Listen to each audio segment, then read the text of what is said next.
everyone. You are watching Eagle News America. I'm Ace Ruiners, coming to you from Washington, D.C.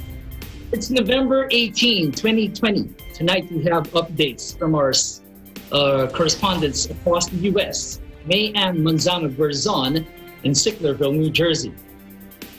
New Jersey reports 4,063 new COVID-19 cases, 27 deaths. Hospitalizations hit 6-month high. Randy Bayuga in Parisburg, Ohio. Governor Mike Dewine visits 6 cities and enforces his statewide curfew. Julian Fiesta in Delano, California. Los Angeles County issues new restrictions and safeguards amid rising COVID-19 cases.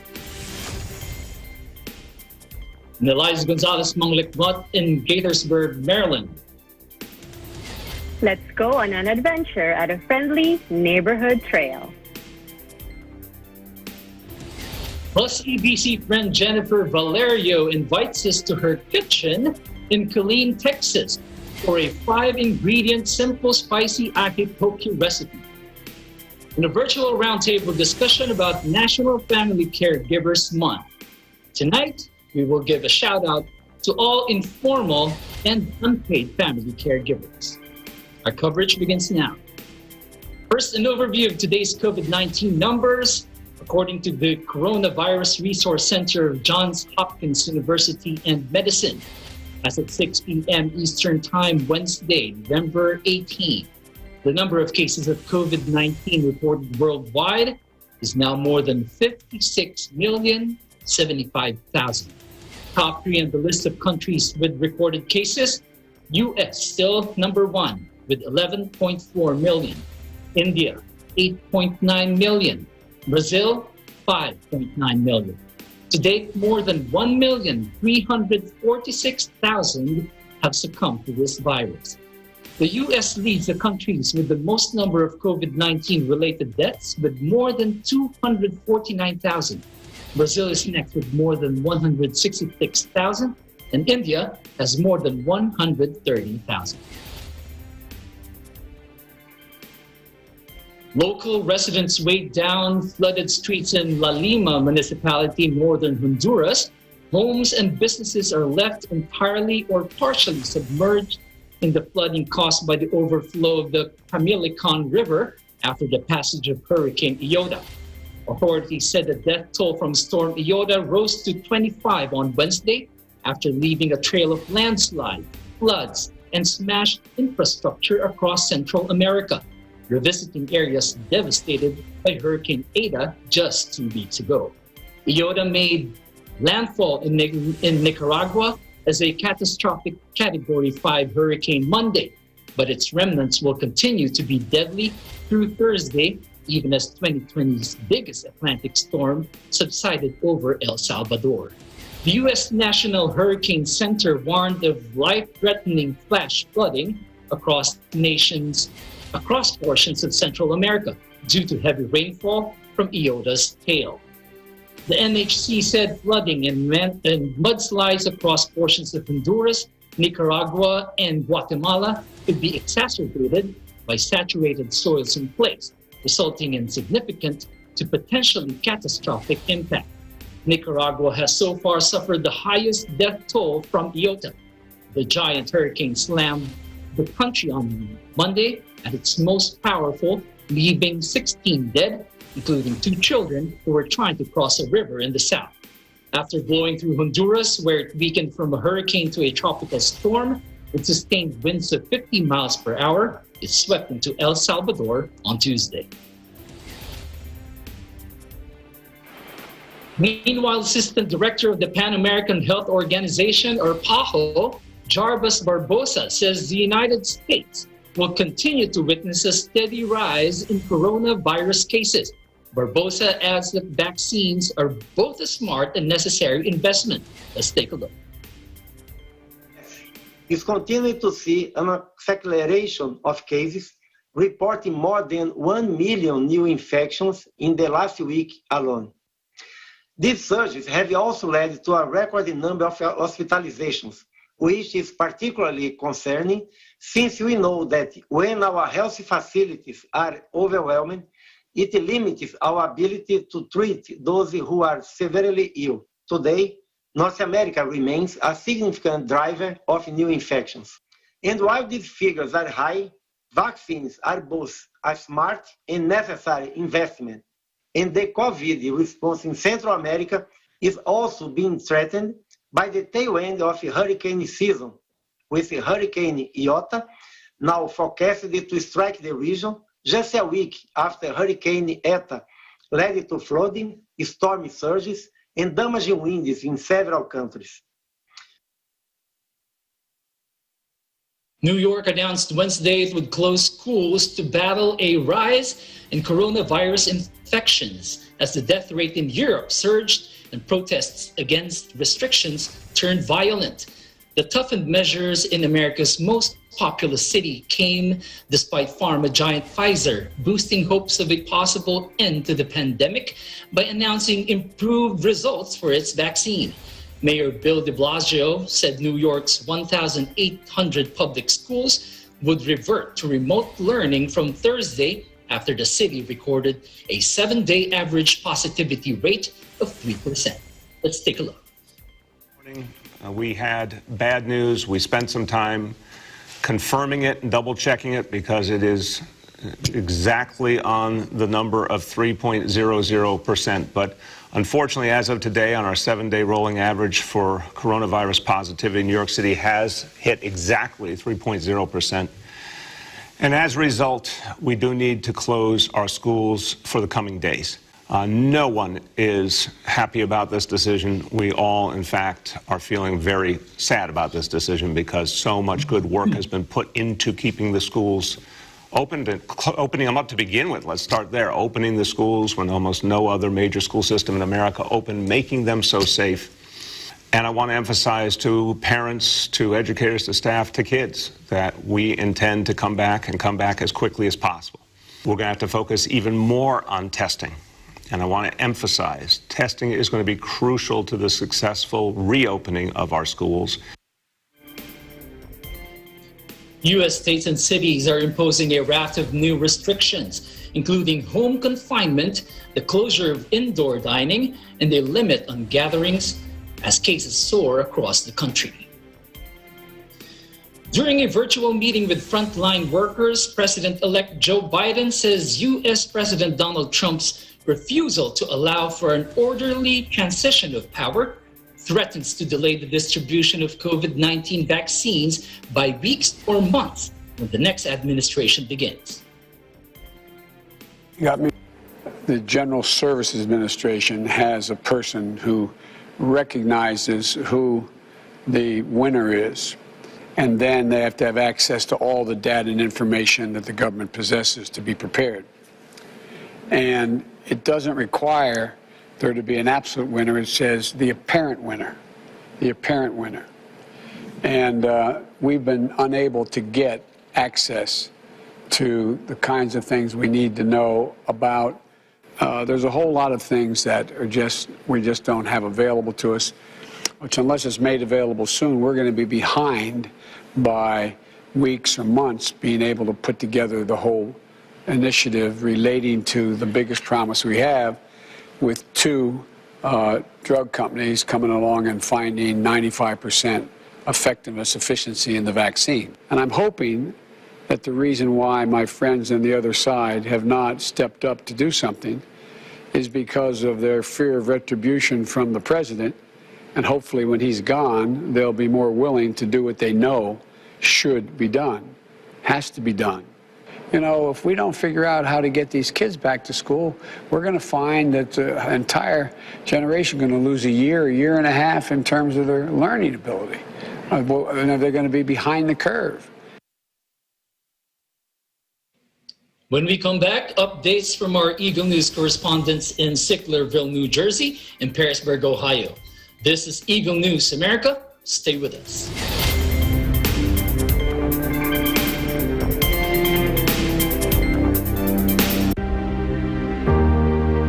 says the best defense is still containment. We are in uncharted territory. Vital volume 450. If I want to 100%. Tracking back. Construction.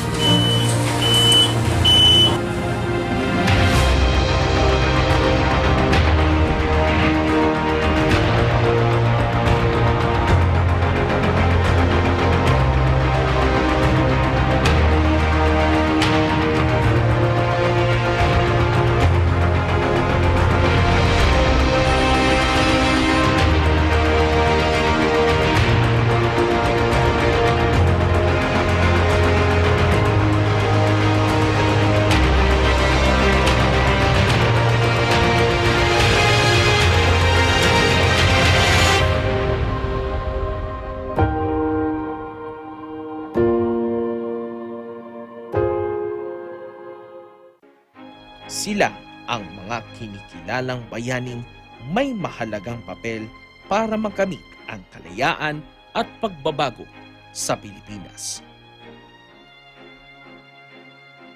Pero sa panahong ito, may mga bagong bayaning nakikipaglaban sa sakit na lumaganap sa buong daigdig, ang COVID-19. Ang ating mga frontliner, gaya ng healthcare workers, mga doktor, nurses, medical technologists, at iba pang health professionals, mga pulis, sundalo, security guards, mga tauhan na nangangalaga sa seguridad at mahahalagang pangangailangan ng bawat komunidad. Ang mga bagong bayani, ating pasalamatan. Kilalanin ang kanilang sakripisyo at serbisyo para sa lahat.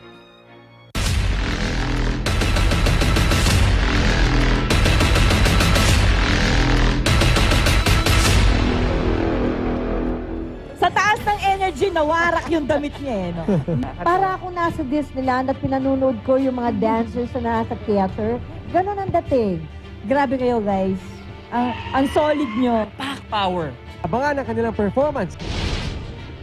Dito lang sa Tagisan ng Galing Part 2 Dance Edition.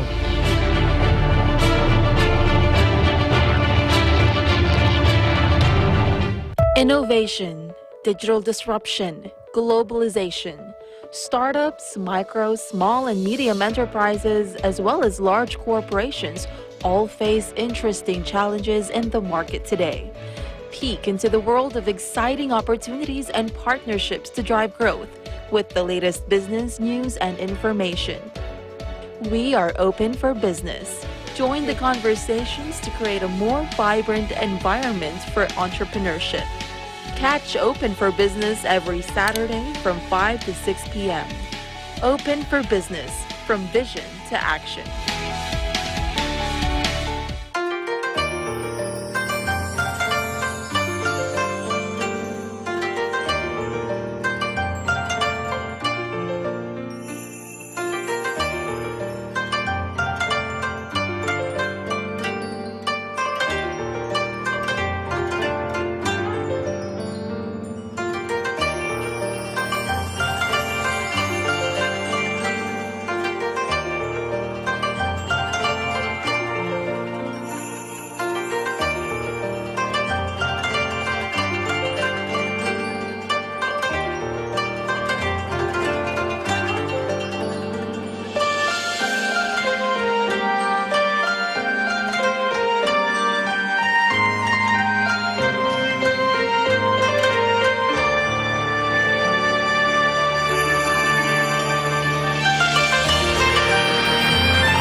You're watching Eagle News America. I'm Ace Ramirez in Washington, D.C. COVID-19 hospitalizations in the state of New Jersey hit a 6-month high. Just in the last month, hospitalizations due to the virus have more than tripled. In Sicklerville, May Ann Manzano Guerzon has the alarming details. May Ann? Thank you, Ace. In a report released by NJ.com, New Jersey on Wednesday reported 4,063 new coronavirus cases, the fourth time in 5 days with more than 4,000 new positive tests and 27 additional confirmed deaths on Wednesday as hospitalizations hit a 6-month high. Take a look. We're reporting an additional 4,063 cases. That brings our cumulative total to 289,562 since case 1 on March 4. The positivity rate for all PCR tests recorded on Saturday, November 14th, was an unacceptably high 10.88%. The statewide rate of transmission continues to tick upward as well. Today it is at 1.43. In our hospitals, as of last night, there were 2,446 patients being treated, 2,196 of whom were confirmed COVID positives, 250 others persons under investigation awaiting the return of their test results. Now, the good news is 288 patients were discharged yesterday, but 340 new COVID positive patients were admitted. Recognizing it's apples to oranges because these numbers are not in the confirmed numbers of the deceased, but 31 patients died in our hospitals yesterday, again subject to confirmation. There is no way, if we take a quick time out here, there is no way to sugarcoat any of these numbers. They are not good and they are trending worse. The only way we can reverse these numbers is to wear masks, to social distance, to wash our hands frequently with soap and water, and to not attend any private gatherings outside of those with our immediate families within our own homes. And today, with the heaviest of hearts, we report another 27 confirmed losses of life from COVID-related complications. That brings our statewide total confirmed to 14,843, with an additional, and this has been adjusted upward slightly, Judy, I believe, 1,812 probable deaths. New Jersey now averages nearly 40,000 tests a day compared to about 8,000 a day in early April. The state reported a recent record number of new tests with 50,000 on November 9. The spike in new cases has also led to a steady rise in people seeking treatment in New Jersey's hospitals. Hospitalizations have more than tripled since last month and are the highest since late May, though still far short of the more than 8,000 patients in mid-April. Several hospitals in the state have recently gone on divert status and temporarily stopped accepting new patients due to volume. New Jersey Health Commissioner Judy Percy-Kelly confirmed last week they hit capacity in part because of the influx of COVID-19 patients. To learn more, visit covid19.nj.gov. And meanwhile, Ace, an update on the weather here in Sicklerville, New Jersey. It's currently 8:59 in the evening and it's currently clear.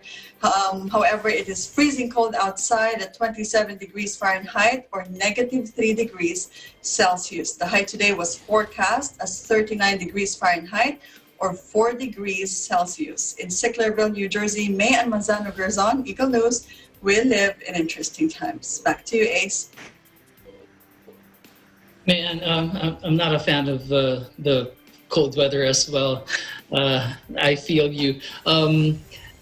Going back to your report, with all these new COVID cases being reported, I'm curious, what's the age breakdown of those who have recently been tested positive? Yes, Ace, actually that was a part of the report of Judy Percy-Kelly earlier today. She is the State Health Commissioner of New Jersey. So broken down by age, all the positive cases here in New Jersey, those 30 to 49 years old make up the largest percentage of New Jersey's residents who have caught the virus. So it comprised 31.5%, followed by those 50 to 64 years old, that's 24.7%. And then the 18 to 29 years old, that's 18%. The 65 to 79 years old, that's 11%. The 80 years old and older is 7%. The 5 to 17 years old, 5%. And the 0 to 4 years old is 1%. Ace? 30 to 49 years old, that's top of the list. That is indeed alarming. How about the breakdown, the age breakdown on New Jersey's COVID-19 deaths? Yes, Ace, is still part of the Health Commissioner's report. The virus has been more deadly for older residents, especially those with pre-existing conditions, as we all know. Nearly half of the state's COVID-19 deaths have been among residents that are 80 and older, so that's 47%, followed by those 65 to 79 years old, that's 31% of our COVID deaths. And then the 50 to 64 years old, that's 15%. 30 to 49 years old, that's 4%. The 18 to 29 years old, that's 0.38%. And the 5 to 17 years old, that's 0. And 0 to 4 years old is 0 or 0.02%. And at least 7,260 A's of the state's COVID-19 deaths have been among the residents and staff members at nursing homes and other long-term care facilities here in New Jersey. Ace? So it's still the high risk ages. What are the updates with regards to cases in schools? Well, with schools, Ace, hundreds of school districts here in New Jersey have announced coronavirus cases, and dozens of New Jersey schools have temporarily shut down since the start of the school year. So state health officials have said that 56 schools here in New Jersey have had confirmed COVID-19 outbreaks, but the governor and the other state officials announced just a few days ago also that they're not shutting down the entire school system or all of the schools here in New Jersey. They are still giving them the prerogative or the right to decide whether to continue with their hybrid or to go all remote learning. Ace? Right. That's an ongoing debate as well here in Maryland, whether to bring them back soon with the live classroom teaching or stay online. Thank you so much, May Ann Manzano-Gorzon from Sicklerville. Thank you, Ace. Joining other states in clamping down on COVID-19 as cases in the U.S. passed the 11 million mark, Ohio Governor Mike Dewine enforces a statewide curfew in an effort to help curb the further spread of the deadly virus. In Parisburg, Ohio, Eagle News correspondent Randy Bayuga joins us tonight. Thank you, Ace. Governor Mike Dewine is on tour today, visiting Toledo, Cleveland, Youngstown, Cedarville, Columbus, Ohio, and Cincinnati to talk about the surging COVID-19 cases in Ohio and to enforce the new curfew. In response to the surging COVID-19 cases in Ohio, the governor did not declare another shutdown, but a statewide curfew instead, which he calls a slowdown.